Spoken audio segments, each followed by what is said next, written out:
O podcast que você ouve agora é uma produção da Central 3. Eu sou o Demian Maia e este é o Alma de Atleta, um podcast original do The Players Tribune Brasil, em parceria com a Central 3. Um podcast que vai tratar não só das conquistas, mas também das derrotas e dos momentos difíceis que os atletas vivem.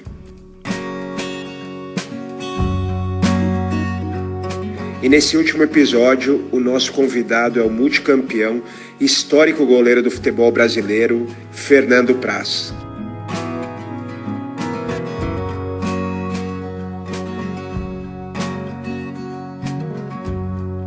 O Praz, esse negócio de não comemorar muito as vitórias. Hoje você olha pra trás, tipo, você se arrepende, várias vitórias aí que poderiam ser melhores comemoradas. Como é que é isso? Cara, eu posso estar errado na minha conta, não sei se vou chutar aqui. Eu acho que eu fui campeão 13 vezes. Eu joguei dos 20 aos 43, 23 anos. Se a gente botar uma média de 4 campeonatos por ano, dá quase 100, né? Uhum. Eu ganhei 13. Vou botar aí 15, 20%. Então eu perdi 80%. E assim, a gente no alto nível remói muito as derrotas, cara. Tu vai pra casa, tu não sai, tu não janta. E também pela cobrança externa, né?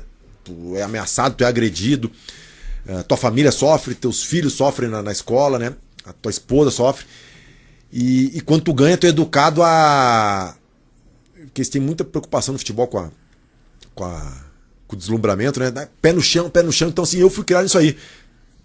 Tu tinha que sentir a derrota pra caramba, mas a vitória, no outro dia tu tinha que estar lá e acabou. O Abel fala isso, que a derrota e a vitória são 24 horas, né? Aí 24 horas passou. Porque a dinâmica do futebol é essa, mas uma coisa que eu me arrependo é disso, cara. E uma coisa que eu sinto falta, assim, eu não sei se eu vou voltar pro futebol, pro esporte, né, assim, seja na gestão, na comissão, porque hoje eu tô no futebol na parte da mídia, né? Mas uma coisa que eu sinto saudade é da competição, de pertencer a algum objetivo, de lutar. Eu falo, eu sinto saudade até das derrotas, porque eu sempre fui capitão de gerir crise, mas assim, uma coisa que eu sinto falta do futebol é da competitividade. Da competitividade, do sabor da vitória, do que traz. Assim, e se eu pudesse dar um conselho para quem ainda compete, cara, aproveita, cara. Aproveita e comemora o máximo. Não tem essa de... Claro, tudo tem seus limites, mas eu acho que na minha carreira, uma coisa que eu tenho é que eu poderia ter comemorado mais, vivido mais os momentos bons. Tem um ditado em inglês que o pessoal fala train hard, party hard, que é tipo, né, treina duro e comemora e faça a festa também bastante. Porque é bom ganhar, cara. É bom ganhar, na mesma proporção do que é ruim perder. Eu vendo a sua carreira, pra mim, acho que talvez um dos momentos mais difíceis foi quando você machucou o cotovelo. Esse aí foi cortado para as Olimpíadas.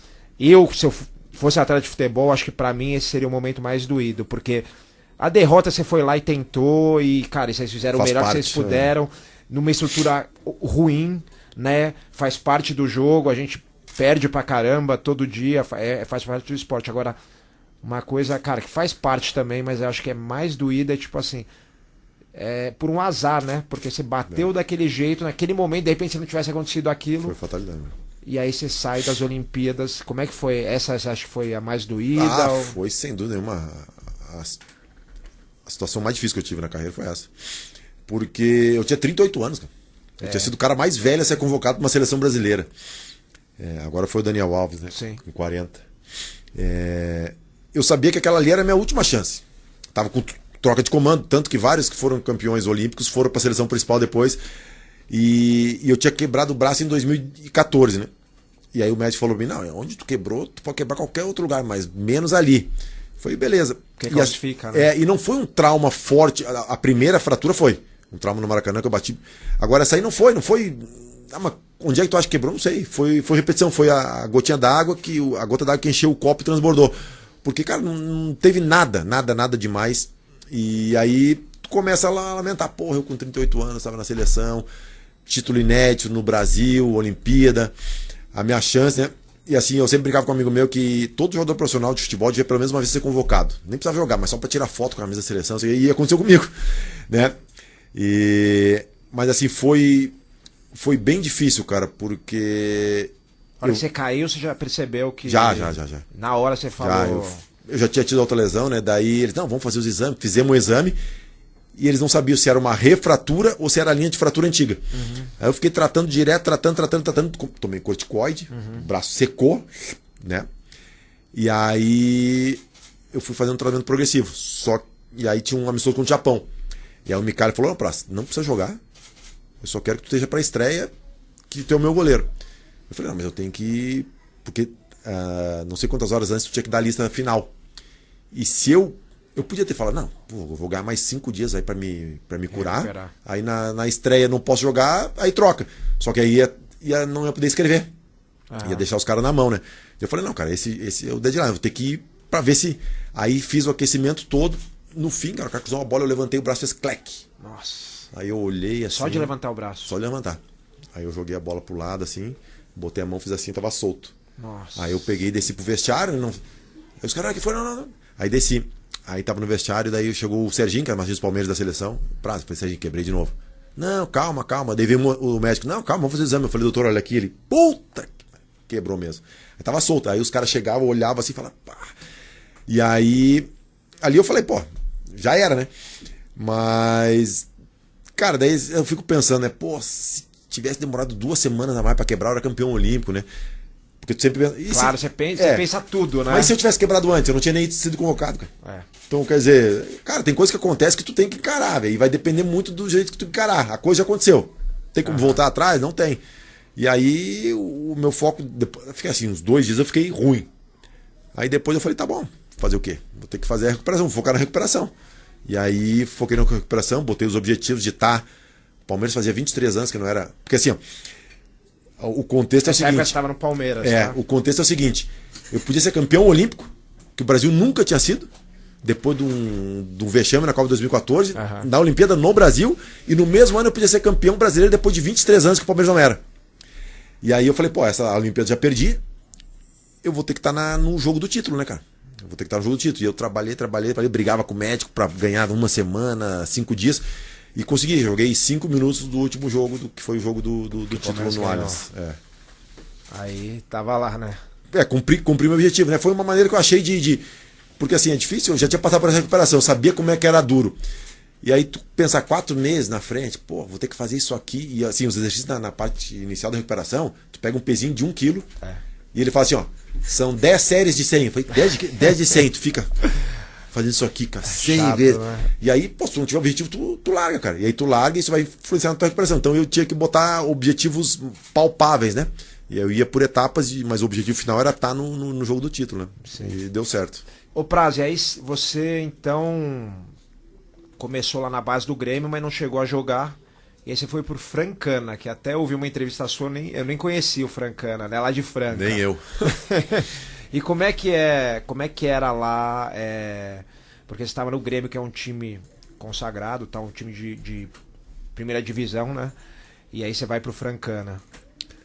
Assim, são decisões que não são fáceis de tomar, mas eu até agradeço, vamos dizer, entre aspas, a ignorância que eu tinha no começo da minha carreira. Hoje eu vejo os meninos com a informação que tem, sei lá, na palma da mão, eles sabem tudo e eles já desenham o mundo deles. Eu só jogava futebol, cara. Eu jogava futebol. Eu gostava de jogar, não me preocupava com o futuro, o que eu ia fazer. E, pô, eu fiquei 10 anos no Grêmio. Um time de primeira divisão, um time grande, uma estrutura, né? Não consegui jogar porque tinha uma concorrência muito grande, Darley, um goleiro lendário. Você entrou com quantos anos no Grêmio? Entrei com 12. 12. Saí com 21 para 22. Tá. E aí... O seu Verardi, né, falecido Verardi, me chamou na sala dele e falou, ó, menino, tá subindo um outro menino do Júnior, que é o Eduardo Martini, que vai ser o 4º goleiro, era o Darley, o Murilo, o Silvio, e tu tem que jogar, né, a gente vai te emprestar. Aí apareceu a Francana e eu fui. Cara, não conhecia nada, não conhecia a cidade, não conhecia o clube, mas eu fui. E chegando lá, cara, assim, o choque de realidade é absurdo, né, cara. Nós tínhamos 20 e poucos atletas no grupo, um cara tinha carro só. Então, a maioria morava numa república, e aí eu e mais 3 gaúchos moravam numa casa alugada. Só que assim, eu tenho até fotos até hoje. A casa alugada era um armário sem porta, um colchão no chão e a TV em cima de uma cadeira que fui eu que levei. Então assim, era bem precária a estrutura, né? A gente ia pro treino a pé, voltava a pé. Alimentação, chegou uma época que era arroz, salsicha e assim, e suco de caju. Me lembro até hoje, que eu não tomo suco de caju até hoje, cara. Suco de caju. E aí eu fiquei lá 4 meses e meio, recebi 2 meses de salário. Esse salário que eu recebi, eu ganhava R$2.000, né? R$1.800. Aí eu usei pra quê? Pra minha esposa, minha atual esposa, foi me visitar 2 vezes lá. Tinha que ir de avião até São José do Rio Preto, pegar um ônibus pra Franca. E pra me alimentar, porque eu sabia que a alimentação pra mim era fundamental. Então eu não podia ficar comendo arroz com salsicha, né? Então assim, o dinheiro... Você já tinha, sabe? Porque muitos acho que não teriam, né? Ainda mais no meio do futebol, né? Acho que é parecido até com o meio de luta, a galera muito simples também. Você já tinha essa noção que a alimentação era importante? Eu não vou dizer que eu tinha noção exata, assim, real da importância da alimentação, mas eu tinha um feeling porque eu sentia no dia a dia. O rendimento. Eu sentia no dia a dia, eu não alimentava direito, eu cansava, eu perdia muito peso, eu não conseguia performar. Então, mas assim, também, a minha alimentação que eu comia não era no restaurante da esquina ali, mas pelo menos era arroz, mas pelo menos era arroz, feijão. Então, assim, foi um momento bem, bem difícil, cara. Mas eu acho que assim, eu sempre vejo assim, tu tem sempre 2, 3, 4 modos de ver a situação, né? Hoje eu vejo que pra mim foi bom, porque me fez valorizar, me fez crescer, né? Me fez entender onde eu tava, onde eu cheguei e assim, acho que serviu para dar valor também a minha trajetória, né? Mas esse da Francana foi um momento mais, sem dúvida nenhuma, mais difícil, porque tu tem o sonho de ser jogador, tu sai do Grêmio, tu vai pra Francana, tu tem um baque. E aí, você acha que você tá fazendo um downgrade, né? E ali tu não sabe o que tu vai fazer depois, porque eu tinha contrato até o meio do ano com a Francana. Aí eu me lembro que eu falei assim, cara, se eu for daqui pra um time igual, eu paro de jogar. Eu tava fazendo faculdade de Educação Física, eu paro de jogar, eu vou estudar, cara. Porque não tem sentido eu jogar nesse nível aqui, né? E aí eu saí da Francana e aí fui pro Vila Nova. E aí, ali no Vila Nova começou já era, vamos dizer, um futebol, apesar da condição financeira também muito ruim, mas já era um futebol mais profissional. Assim. Sim. E aí dali pro Curitiba? Dali pro Curitiba, Uhum. E assim, e tem uma pessoa que foi muito importante, óbvio que não é esse o fator determinante, mas que me levou da Francana pro Vila Nova. Era o treinador do Santo André, o Sérgio Ramírez, que ele me viu, eu joguei contra ele, e ele precisou de um goleiro no Vila Nova e ele me indicou. E lá, estranho que com ele lá eu não joguei, porque tinha outro goleiro, o goleiro estava bem e ele, apesar de ter me contratado, eu não joguei. Aí depois ele foi pro Curitiba, ele precisou de goleiro no Curitiba também, ele me indicou também. Então, assim, sempre tem algumas pessoas assim que dão uma força, né, pra gente. Mas você acha que esse negócio, essa situação toda na Francana, ela te fortaleceu pra depois de tudo que você enfrentou, você falar, cara, se aquilo lá, eu passei por aquilo, eu passo por qualquer coisa? Ah, demais, assim. Tem aquele velho ditado, o que não mata te fortalece, né? O que não te mata te fortalece. E assim, mas eu acho que depende muito mais da pessoa, né?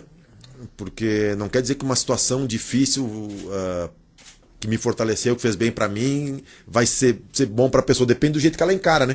Tem gente que sucumbe, por isso assim, cara, hoje meu filho tenta ser jogador, né? Só que assim, a realidade que ele enxerga é a realidade do pai dele que jogou no Palmeiras, no Vasco, e assim, isso... Exatamente. É a minoria, né? Pô, a gente tem 20 times na Série A, 20 na Série B, a gente tem 400 times no Brasil. Até tem estudos aí de que 85% dos jogadores ganham até um salário mínimo, cara. Então, quer dizer, Dos jogadores que chegaram... que chegaram no profissional. Que é dificílimo também, né? Teve um evento em São Paulo, aqui eu até tenho no celular, 13% dos jogadores passam nas peneiras. Desses 13%, 1% joga nos 50 maiores clubes. Então, quer dizer, 1% de 13%. É um número assim, é uma loteria mesmo. E assim, isso me ajudou bastante, cara. Me ajudou bastante porque me moldou de certa forma, né? Porque depois que tu chega num certo nível também, é muito perigoso e fácil tu se acomodar. Então, isso que eu ia te perguntar, porque aí você vai para Portugal, que é tudo muito confortável, né? Demais. Exatamente. Eu vi você falando numa entrevista, até a torcida é tranquila, tudo. Você chegou a se acomodar um pouco, porque eu vi isso acontecer na minha carreira também, às vezes, sabe? Tipo, quando começa a ganhar um pouco mais de dinheiro, tal, tem mais acessos, Daqui a pouco eu me lembro que eu fui na Holanda, 2011, eu já tava ganhando um pouco mais e tal. Fui treinar kickbox lá. Eu sou oriundo do jiu-jitsu, então eu queria melhorar essa parte. O cara lá, que é um grande mestre, me ensina a dar uma joelhada. Joelhada é meio difícil. Aí eu falei, pô, this is hard, isso é difícil, né? Aí ele olhou pra mim e falou assim, life is hard, my friend. Ele falou, a vida é difícil. Aí eu falei, cara, eu fiquei 3 semanas treinando lá. Eu falei, essa foi a maior lição que eu tive. Não foi um jab, não foi um chute, não foi uma joelhada. Foi a maior lição que era o quê? Eu sempre, cara, fui casca grossa, pô, cheguei, passei dificuldade, passei por cima. E aí, cara, como é fácil você dar uma amolecida, às vezes sem perceber. E aí aquilo me puxou pra realidade. Pô, a vida é difícil, a nossa vida é lutador, atleta, tem derrota, tem machucado, tem não sei o quê. É difícil, então... E aí eu sempre fiquei prestando atenção nisso, sabe? Zona de conforto, não deixar entrar, esse tipo de coisa. E aí eu queria saber a sua experiência em Portugal, como é que foi, se você sentiu isso, e aí por isso que você decidiu voltar, ou não tem nada a ver, ou você continuou da mesma maneira? Assim, tem uma coisa que eu parei de jogar com quase 43, né, no Ceará. Fevereiro de 2021. E eu sempre treinava em dia de jogo. Quando o jogo era a partir das 7h30 da noite, eu treinava. Porque senão eu ficava muito tempo na concentração, sem fazer nada, e aí meu corpo ele precisava de estímulo, né? Então eu sempre treinava. Aí no meu último jogo foi contra o Botafogo. Eu nem ia jogar, estava no banco. O jogo era de noite. Meu último jogo profissional, eu sabia que ia ser meu último jogo. Mas eu fui treinar de manhã, cara. Eu acordei de manhã, os caras, mas tu vai treinar? Eu falei, eu vou, cara. Eu vou até o último dia, eu não parei ainda, né? E assim, eu sempre fui muito disciplinado, cara. E eu falo, tu falar assim pro teu filho, olha que bota o vídeo do Messi lá, olha o que esse cara faz, te inspira nele. Cara, isso é covardia com o moleque. Porque esse cara é Ronaldinho Gaúcho. Esse eu posso falar porque eu joguei com ele desde os 16 até os 22. São caras que são extra classe. Eles têm um talento natural que desenvolveram. Então, assim, por isso que eu uso muito mais o exemplo do Cristiano Ronaldo. O Cristiano Ronaldo é um jogador, tem um baita jogador. Não tem metade da qualidade técnica do Messi, mas conseguiu consistência, equilibrar esforço. Com ele, cara. O Messi foi, sei lá, 7 vezes, ele foi 5 vezes melhor do mundo. Então, assim, esse é um cara que tu pode usar como exemplo. E eu nunca fui o melhor, cara. Nunca fui o melhor, tecnicamente. E aí entra outra discussão, até na TV esse dia nós estávamos debatendo, que surgiu um assunto, mas tem que botar os melhores a jogar, que tem que jogar os melhores, que é o fulano, ciclano, beltrano. Eu falei, mas melhores por quê? Não, porque são melhores tecnicamente. Eu falei, não, então são os melhores tecnicamente. Um atleta, ele é formado da parte técnica, física, mental. Então, assim, tu não pode dizer que o cara é melhor tecnicamente. E às vezes nem é melhor pro time também. Pode não ser o melhor atleta. Então, assim, eu era um exemplo disso. Eu nunca fui o melhor, mas eu sempre fui muito dedicado, muito esforçado. E essa questão de não deixar entrar na zona de conforto, né? É muito difícil, porque é uma coisa muitas vezes inconsciente, né? Quase sempre. E às vezes tu não tem alguém que te fale, que te puxe a orelha, e às vezes se tem, tu tá tão com a visão turva que tu fica puto com o cara, tu acha que o cara tá querendo ter o mal. E eu acho que aconteceu isso na luta ultimamente, porque começou a ficar mainstream, acontece com futebol. Pelo contrário, se tem gente que vai falar, não, você tá certo, não sei o que, pra puxar seu saco, porque quer tá ali, né? Porque, Ademir, assim, é mais fácil tu elogiar. Às vezes tu vai criar muito mais falsas amizades e bons relacionamentos elogiando a pessoa do que criticando, né? E ainda mais no mundo que nós estamos hoje, que a mídia social tá na vida de todo mundo, né? E na mídia social tem muito hater, né? Então, assim, é um ódio, é uma violência absurda. E aí, o cara, quando tá no contato com a pessoa, ele quer carinho. Então, assim, e essa coisa de relacionamento interpessoal no futebol é bem complicado, porque são, vamos botar, 30 jogadores, né? Com mídia em cima, com contratos, com diferença de contrato, que cada um tem o seu. O ego lá em cima. Que todo mundo é vaidoso. Lógico. Então, assim, é uma das coisas mais difíceis, por isso que todo mundo fala que é a gestão de pessoas, e muitos treinadores foram vitoriosos como carro-chefe a gestão de pessoas, né? E tem muita gente hoje em dia que se descuida um pouco disso, que fica preocupado em conteúdo, em plano tático, mas tá lidando com pessoas, né? É muito claro, né? É muito claro, porque é muita gente ali que tem muito poder, vamos dizer, do jogador ao técnico, se o técnico não souber... E ainda mais no Brasil, né? No Brasil, o atleta tem um status assim de... O Brasil é o país de futebol, né? Tem uma coisa mística com o jogador de futebol, né? Sim. Ele pode errar, mas é sempre a culpa do técnico, vamos dizer assim. Também. E aí, Portugal, você ficou lá, você ficou tranquilo, aí decidiu voltar por quê? Cara, primeiro o meu time lá era um clube empresa, né? a média de... O que a gente reclama aqui no Brasil, às vezes, dessa pressão, dessa cobrança, né? É difícil achar o meio termo, né? Lá era o contrário, lá era mil e poucas pessoas por jogo, sabe? Não tinha muita cobrança, não tinha aspiração desportiva, tu tinha aspiração individual. Eu tive algumas possibilidades de sair para outros clubes, mas não deu certo, porque, por exemplo, meu time era rico e não queria vender. Mas eu sentia que faltava uma coisa, né? Essa questão, apesar da gente... É um time pequeno, médio para pequeno lá, mas a gente terminou em quarto um ano, foi para a Liga Europa, perdemos para o Bayer Leverkusen, que é um time grande. Mas faltava a questão desportiva, assim, sabe? Tem cara, e é assim, e aí não é dizer se está certo ou está errado, é de cada um, né? Cada um procura. Tem gente que convive com isso, cara, sabe? Que não é o. E eu tava me incomodando, cara. E aí veio o convite do Rodrigo Caetano pro Vasco, né? E aí, finzinho de 2008, começo de 2009, eu volto pro Vasco. Então, aí eu acho interessante porque duas coisas, né?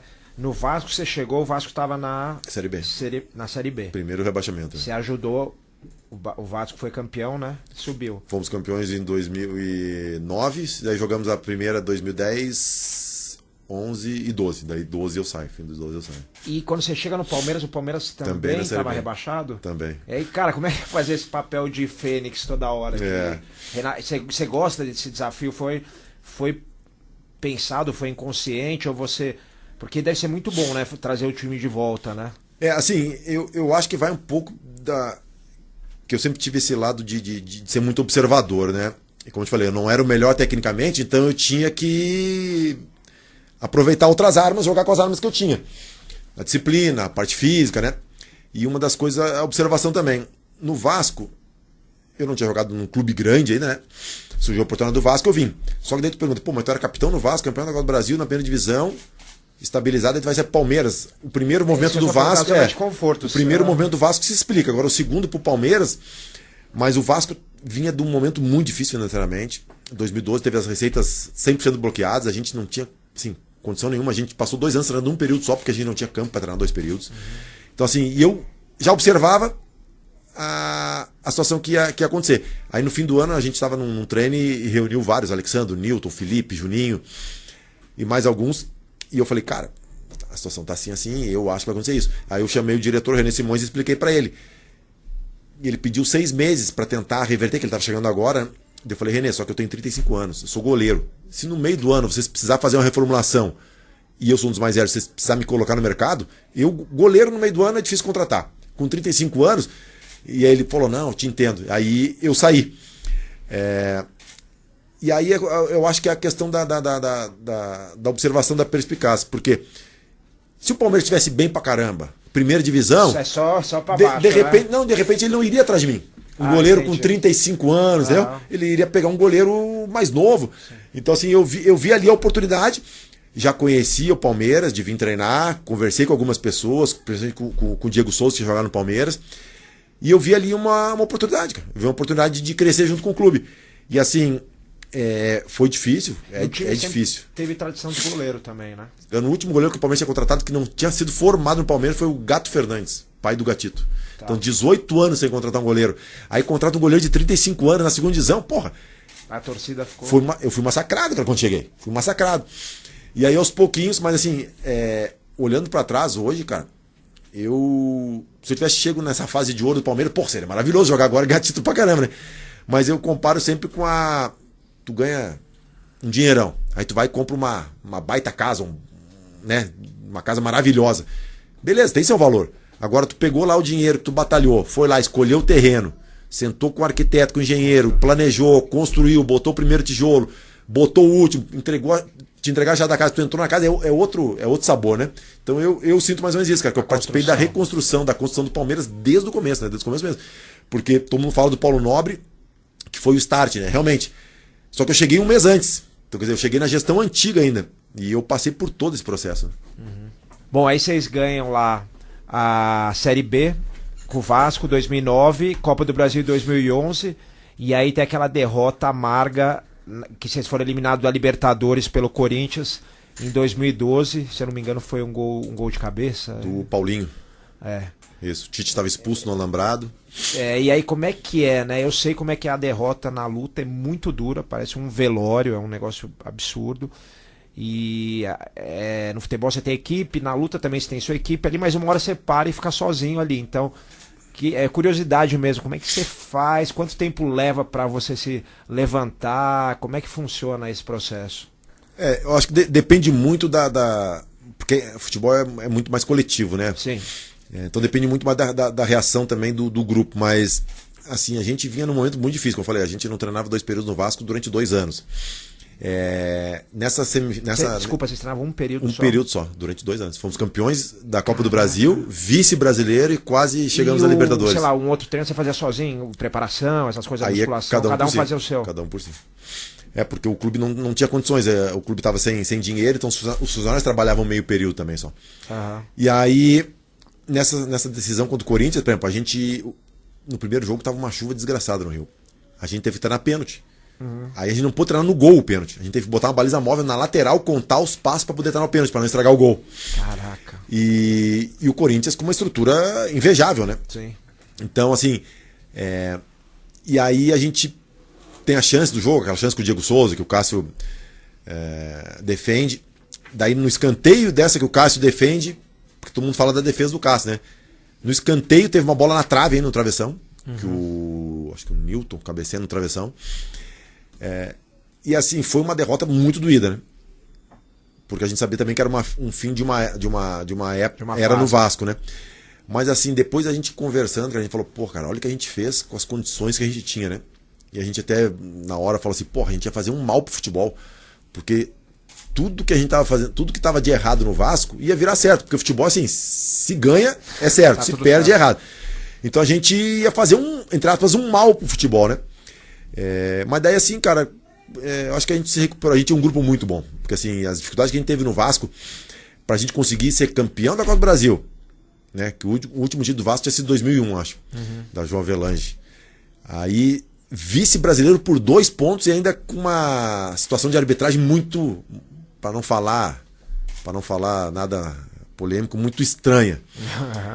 E aí quase chega na Libertadores também. Então, assim, a gente era o grupo, cara. O grupo era muito bom, apesar de todas as dificuldades. De repente, se fosse outro lugar, os caras tinham largado, tinham chutado o balde. A gente conseguiu construir um grupo muito bom. E acho que isso que foi fundamental pra gente conseguir reerguer, porque depois a gente já teve um jogo contra a Portuguesa, no Canindé, logo depois. Então, e aí vencemos, e aí a gente continuou. Só que no fim do ano, assim, era meio que. A Libertadores era meio que um deadline ali, cara. A gente sabia, da Libertadores saiu o Alain, saiu o Diego Souza, saiu o Fagner, daí ali começou o desmonte, né, do time. É o que você falou, nada como um jogo logo depois pra você esquecer, né? E entrar num processo de novo de.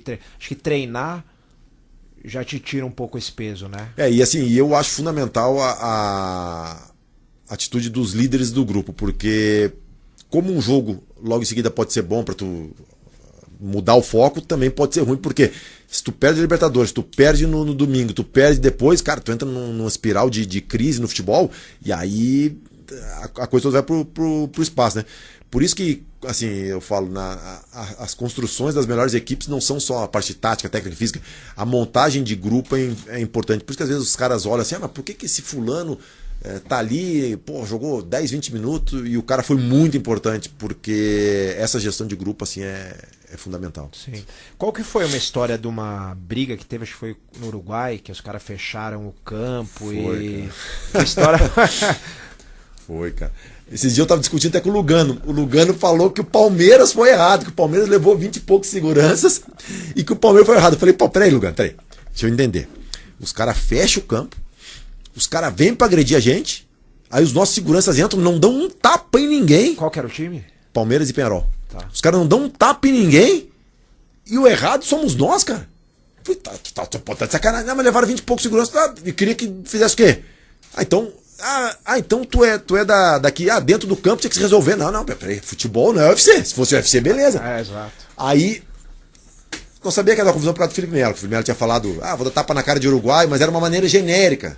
E eu não sei por que falou Uruguai, porque assim, se fosse ver a tradição na Libertadores é mais argentina, sim, né? Sim. Na apresentação dele ele falou. Aí os caras levaram aquilo ao pé da letra. No jogo aqui, o Nandes, o capitão, já tinha tentado arranjar confusão. Chamou o Keno de macaco, não sei o quê. E aí lá... Era jogo de volta. Era jogo de volta. Nós ganhamos o jogo aqui, cara, aos 49 do segundo tempo deles. Eles estavam ganhando, a gente ganhou aos 49 do segundo tempo, gol do Fabiano. Lá, eles saíram ganhando de 2-0, nós viramos pra 3-2 e tiramos eles. E aí era certo que ia dar, tanto que a gente levou 20 e pouco segurança. Aí, no finzinho do jogo, escanteio. O William Bigode, coitadinho, marcando o zagueiro deles, um grandão, 3 assim. E ele tá marcando individual. E o cara escanteio lá, o William virou de costa e marcando o cara. Pra vocês ou pra... Pra eles. Pra eles. Você no gol ali. Eu no gol. E aí o William marcando o cara assim, olhando pra bola e olhando o cara. O time inteiro. Tipo basquete, né? Aí a bola passou alta do cara, o William falou, não tá mais no meu, né? Ele olhou pra bola só. Quando ele olhou pra bola, o cara deu. Só viu o barulho assim, pac! Deu um soco, e no William, nada a ver com ele. Aí, beleza, acabou o jogo, ele veio e grudou o Felipe Melo aqui assim. E aí o Felipe Melo levantou os braços, eu saí correndo do gol, era capitão. O que eu fiz? Pô, vou deixar o cara sozinho, os caras vão matar ele. Peguei, dei um soco na mão do cara, empurrei o Felipe Melo. E fiquei aqui. Daqui tem todo mundo, cara. Aí quando eu olhei pra trás, o Felipe Melo meteu o pé. Aí os caras ficaram em cima de mim. Se mandou. Aí tem a foto, cara, tem 4 caras. Um dando chute por baixo, outro dando chute, e cada um dando um soco assim, de um lado. Eu falei, pô, não posso cair. Se eu cair, os caras vão me... Sim. Aí eu bambiei, mas fiquei em pé. Aí, quando eu olhei, o Felipe Melo já tava com um policial em volta dele. Eu falei, Felipe Melo tá tranquilo. Agora eu vou me proteger aqui. O que eu falei? Vou correr pra minha torcida, ficar com o alambrado nas costas pra, pelo menos, pelas costas ninguém me pega. Aí tá aí, eu e o Roger Guedes. Nós estamos indo assim, pra ajudar o Felipe Melo. Quando nós estamos indo, cara, vem uns 15 dos caras assim. Aí nós fazemos uma volta assim, o Guedes pega a bandeirinha, acha, e eu cato uma escada do fotógrafo. E o fotógrafo dos caras não queria me dar escada. Eu ameacei dar nele, aí ele soltou a escada. Aí pra nos proteger, mas nisso os seguranças do Palmeiras conseguiram arrombar o portão que tava cadeado, né? Eles fecharam de propósito? Fecharam o portão do vestiário.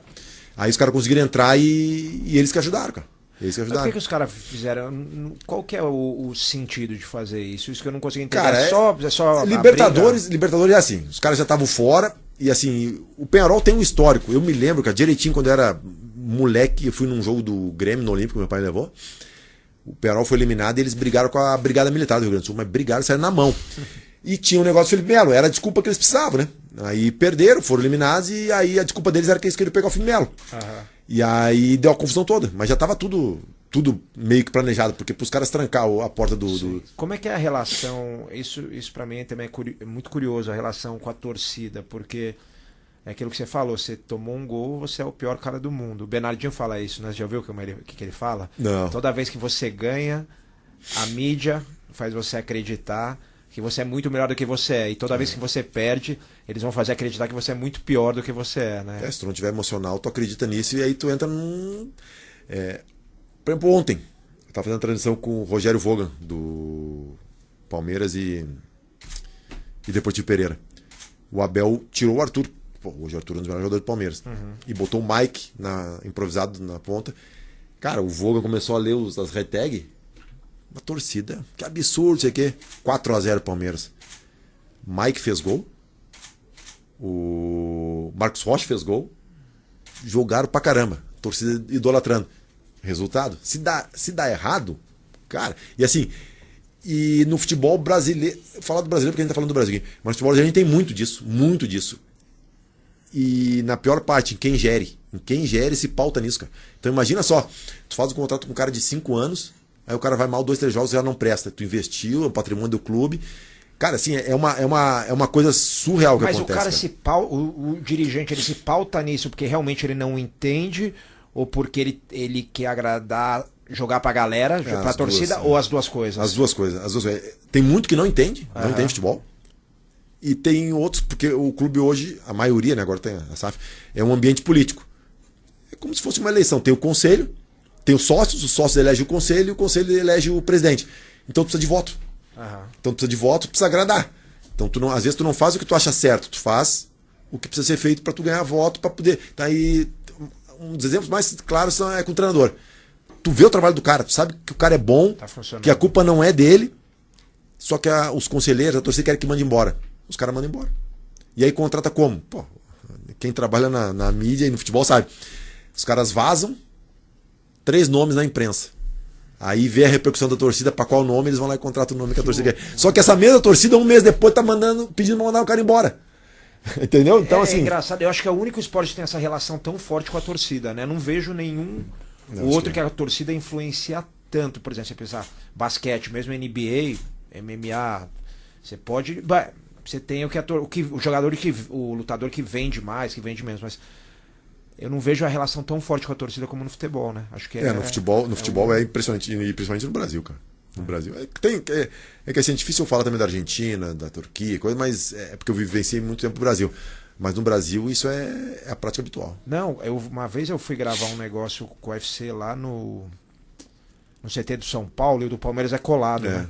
Você vê as torcidas, cara, falando, deve ser um inferno isso aqui, porque o cara vai treinar aqui, a hora que ele entra e que ele sai, tá ligado? E é engraçado quando tem, tipo, o Palmeiras tá bem e o São Paulo tá mal. Aí tem protesto do torcedor de São Paulo. Aí tu tem que treinar, do Palmeiras, tu passa no meio do torcedor de São Paulo, os caras estão protestando no CT. Aí tu tem que mudar toda a tua logística por causa. E ao contrário também, às vezes a do Palmeiras tá protestando e os caras de São Paulo tem que passar pra treinar. E tu vê, é grudado, né? Aí tu vê, o dia que invadiram o CT de São Paulo, nós ouvimos tudo, né? Foguetório, a gritaria toda. E aí, e você jogou, você falou até 43, né? O que você acha que tem acontecido cada vez mais? Eu vejo isso no meu meio também. A galera conseguindo esticar cada vez mais. Eu vejo no futebol a galera parava muito cedo. E eu sempre tive uma teoria, eu não sei se é real.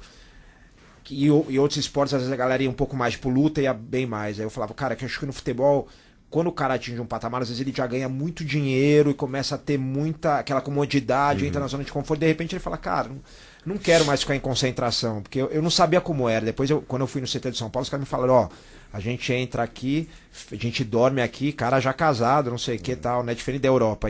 E aí a gente joga na quarta, aí às vezes descansa na quinta, aí já volta pra concentração na sexta, aí domingo volta pra casa, volta. Você fala, cara, uma hora o cara fala, eu tenho acesso a tudo na vida. E nas viagens, cara, tu vai jogar em Salvador, por exemplo. O cara, pô, tu conhece Pelourinho? Eu falei, não. Tu conhece o Farol? Não. Por quê? Cara, tu fica no hotel e aí eles fecham um andar, e aí eu gostava de tomar café e ler jornal. Aí tu ficava na recepção ali, daí começava a chegar torcedores. Os caras falavam, não, vamos subir. Cara, tu não conseguia nem conviver com as pessoas, né? Sim.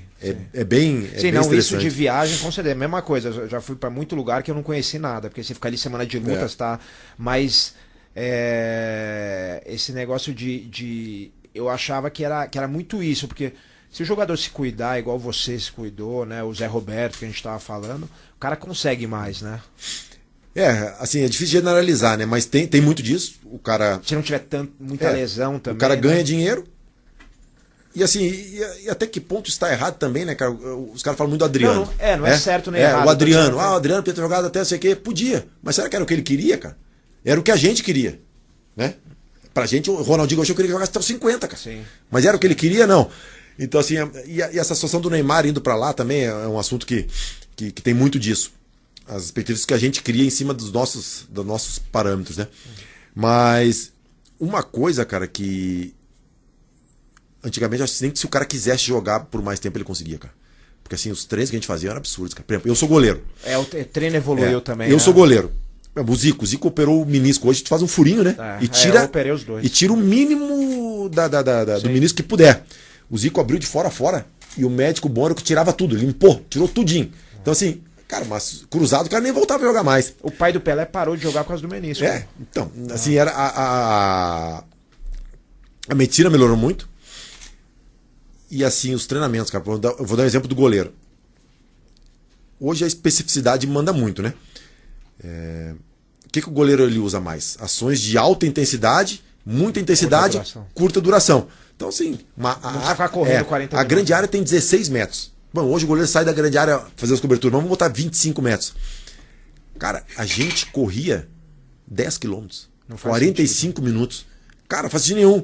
E aí fazia, pra tu conseguir potência, tu fazia 300 saltos, cara, com não sei o que, com peso nas costas. Hoje tu vai numa máquina, tem o Kinel, tu faz lá a repetição com a carga, quando o gráfico começa a descer, o cara fala, não, tá bom. Mas não era o 15, não, tá bom. Tu já atingiu o trabalho, então tu mensura tudo, potência, tudo. Então assim, melhorou muito. Hoje, se o cara quiser, suplementação. Eu fui começar a tomar suplementação com 35 anos, cara. Não, o Juninho foi pro Vasco em 2011, 33. Fui começar a tomar suplementação com 33. Preventivo, eu fui fazendo o Palmeiras com 35. Então, quer dizer, evoluiu demais. Hoje o goleiro, a pré-temporada, nós fazia junto com os caras da linha. Imagina só, eu corria igual um lateral. Pra quê? Então isso tudo desgastava. E aí, tanto é que os caras mais antigos, cara, tu vai ver, os caras não conseguem jogar pelada, cara. É prótese de quadril, prótese de joelho.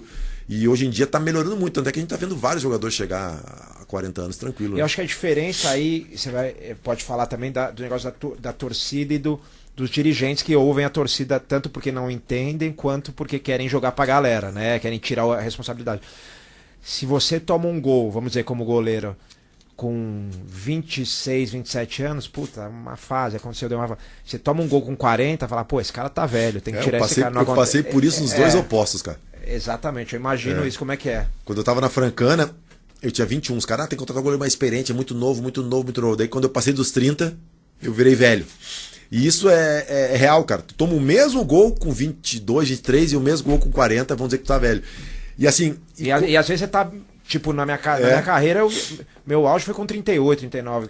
Eu vou te usar o meu exemplo. Quando eu subi pro profissional do Grêmio, eu tinha 87,5 kg e 12,5 de gordura. Tá? Eu parei de jogar com 43. Eu tinha 94,5 kg e 10 de gordura. Vamos dizer, eu ganhei 7 kg de massa, né? Só que eu perdi ainda 2,5 de percentual. Vamos botar 2%. 2% em 94 quilos são mais quase 2 quilos, né? Então com 7 mais 2 são quase 10 quilos a mais de massa magra, cara. Aí eu uso o exemplo do carro. Tu tem um carro 1000 com 5 caras dentro. Ele vai andar de uma maneira. Aí tu tira os 5 caras, que é a gordura, que eu perdi 2,5 de gordura. Ele já vai andar mais. Se tu pegar e botar um motor 2.0 nele, que é a massa muscular, pô, ele vai andar. Então assim, o desempenho. E eu parei de jogar. E aí veio a tecnologia, os treinamentos de direcionar, especificidade. Esses aparelhos, o Kinel, esse que dá certinho a potência, o número de repetições. Às vezes tu faz 2 repetições, já deu, já começou a cair, o treinamento de potência já não faz sentido. E depois dos 32 anos tu começa a perder massa muscular, né? Sarcopenia que fala. Sim, sarcopenia. Eu ganhei massa e eu aumentei 20% da minha potência. Os caras falavam, mas o prazo, eu sei que não vai renovar porque já está com 40 anos. Daí eu falava, os caras falavam, ele melhorou em 20% a potência dele. Quando você pensou a primeira vez, acho que eu tô chegando na hora de parar, vou parar, vou fazer essa transição aqui. Como é que foi? Cara, assim, cada ser humano é um, né? Então, assim, é difícil dizer, eu vou jogar até tantos anos porque o fulano jogou. E aí tu começa a botar metas, né? E assim, um dos gatilhos muito importantes que eu vejo nos atletas são a barreira dos 30 anos, né? Que daí te torna um jogador experiente. E aí tem 2 gatilhos. Tem o gatilho físico, que muita gente começa a se cuidar depois dos 30, só que aí tu perdeu 10 anos Tu consegue, óbvio, prolongar, mas... E outra coisa, o lado financeiro também. Aos 30 anos o cara faz um inventário. Deixa eu ver como é que tá a minha situação financeira, quanto que eu tenho, sei que, quanto que eu preciso. Só que aí tu já perdeu 10 anos de carreira. Tu tem mais 5, 6 ali para tentar corrigir a meta. Então as pessoas têm esses... E eu sempre fui muito de planejar, sempre fui muito metódico. E eu não sei porque eu botei os 40 anos. 40 anos é o meu... Só que aí, com 40 anos eu tava no Palmeiras, cara. Então, eu fiz exatamente a mesma coisa. Teve pandemia, não sei o quê. E com 38 anos eu fui pra seleção brasileira. Eu falei, cara, não vou parar. Aí, só que daí, o que eu fiz? Com 38 anos eu comecei a estudar. Eu entrei pra faculdade, administração de empresa. A educação física você parou naquela... Parei porque eu tava no 4º semestre, na metade do curso, e eu fui emprestado pra Francana. E aí eu tive que trancar. E depois que eu voltei eu não consegui fazer. Aí eu comecei a fazer administração de empresa com 38 anos. Já pensando em 2018 eu parar. Chegou 2018, 40, eu falei, não, renovei mais um, até 2019. Aí, tava se sentindo bem? Tava me sentindo bem, e aí que eu te falei... acho que é o mais importante. O que eu te falei daquela questão, treinava dia de jogo, porque o cara parou por questão física ou mental. Ou né? encheu o saco. Né? Eu adorava treinar, cara. E assim, hoje eu não treino nada de futebol, nada. Daí eu até fiquei pensando assim, mas eu adorava tanto, por que agora eu não consigo? Mas não é que eu adorava o treino em si. Eu adorava o processo que me levava a estar bem preparado para poder performar. E aquilo me dava uma satisfação de saber que eu performei bem porque eu treinei bem. E aí eu estava treinando até dia de jogo. O Everton estava titular já, aí o Filipão levava sempre 3 goleiros. E ele cortava todo jogo um do banco. E aí ele cortava eu do banco, eu treinava de noite na academia, no dia de manhã, que era o dia do jogo, eu treinava com o treinador goleiro. Então eu treinava sempre, treinava muito, cara. E aí... eu falei, não vou parar. Aí fui, aí não renovei com o Palmeiras. Eu falei, então, né, vamos ver como é que o mercado vai me absorver. Se for uma coisa que não me brilha, daí veio o Ceará, primeira divisão, um mercado novo, o Nordeste, né? E aí eu fui. Só que ali, Porque isso é uma coisa também, assim, às vezes tu não escolhe parar e tu leva isso aí, é difícil trabalhar na cabeça, tem amigos meus que... Aí nós vamos pra lá todo mundo junto, eu faço esse ano e depois eu paro. Tanto é que alguns jogadores falam, pô, mas tu vai parar, pô, tu tá treinando pra caramba, tu tá com 10% de gordura, pra quê? Por que tu vai? Daí eu falei até, o Brock que tá no Cerro Porteño agora, eu falei, Brock, então tu quer que eu pare quando eu esteja mal? Porque, pô, mas tu tá bem, vai parar? Eu falei, sim, aí eu vou parar quando eu estiver mal, estiver performando ruim. Aí ele falou, faz sentido. Mas é difícil, cara, porque na cabeça fala assim, pô, mas eu tô bem, vou mais um pouquinho. Tô bem mais um pouquinho. Só que aí tu vai bem, como eu te falei, tu vai parar só quando tu estiver mal, aí tu joga uma carreira fora, né? Mas eu planejei que eu ia jogar esse ano no Ceará e ia parar. Só que aí veio a pandemia, aí estendeu até março de 2021, né? Mas já tava bem decidido ali, 40, já tinha esticado um pouquinho demais, mas o Ceará era meu ponto final mesmo. Muito legal. E cara, uma coisa muito legal nessa entrevista conversando com você é que você vê que todo atleta que chega, sei lá, a uma idade normal, para com 30 e poucos, pode ser, é sempre esforço, claro, ainda mais no Brasil, mas pode ser também muito a ajuda do talento. Mas pro cara continuar, você conversa com qualquer atleta que foi até mais velho, é porque o cara mentalmente é muito forte. Então, muito legal, porque os padrões são os mesmos, né, de qualquer esporte. Porque aí entra aquilo que os caras falam, mas os caras... Quando tu desconhece uma situação, tu vai pra coisas aleatórias, né? Tinha que ser assim. Que nem assim, o time perdeu pra caramba, mas também, com salário atrasado, dá tudo errado, a bola bate na trave, não entra, isso não existe, cara, não existe. Só que é uma maneira de tu te acalmar pra tua ignorância. Tu fala, pô, mas eu não sei o que tá acontecendo, né? Tu não consegue. Então, assim, tu vai precisar da coisa aleatória, sorte. O cara deu sorte. O cara deu muita sorte. Pô, sorte, cara. Sorte o cara dá 1 mês, 2 meses. Não com consistência. Não com 10, 20 anos de carreira. Então, assim, as pessoas levam muito pra esse lado e nada é o acaso, cara. Nada é o acaso. Tanto pra positivo como pra negativo. Nada. Só que às vezes é mais fácil justificar, né? Principalmente na derrota. Na derrota é mais fácil justificar. Mas se você também saber usar, você volta mais forte. Né? Beleza. Pô, valeu. Obrigado pelo tempo. Obrigado pela... Tá muito legal fazer esse podcast aqui. É bom estar com a galera que é atleta também, mas de outras áreas. Pra mim, cara, é um prazer pessoal de várias curiosidades aqui que eu tiro e vejo que no fim é todo muito atleta, é todo mundo muito parecido, né? Muito, seja de esporte coletivo ou individual, algumas diferenças, mas tem muita coisa parecida. Valeu. Não, pra mim é sensacional porque a gente de futebol vive numa bolha, cara. Tu não tem noção. A gente vive numa bolha, assim. A gente olha vocês dos outros esportes, a gente fica curioso também pra... E eu, depois que parei, graças a Deus, eu consegui sair dessa bolha e tenho conversado com várias pessoas de outras áreas, assim, e pra mim tá sensacional. Obrigado pelo convite. Valeu, obrigado. Valeu.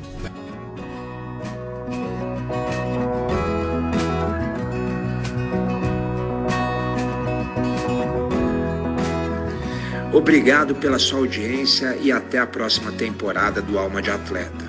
Um podcast original do The Players Tribune Brasil em parceria com a Central 3.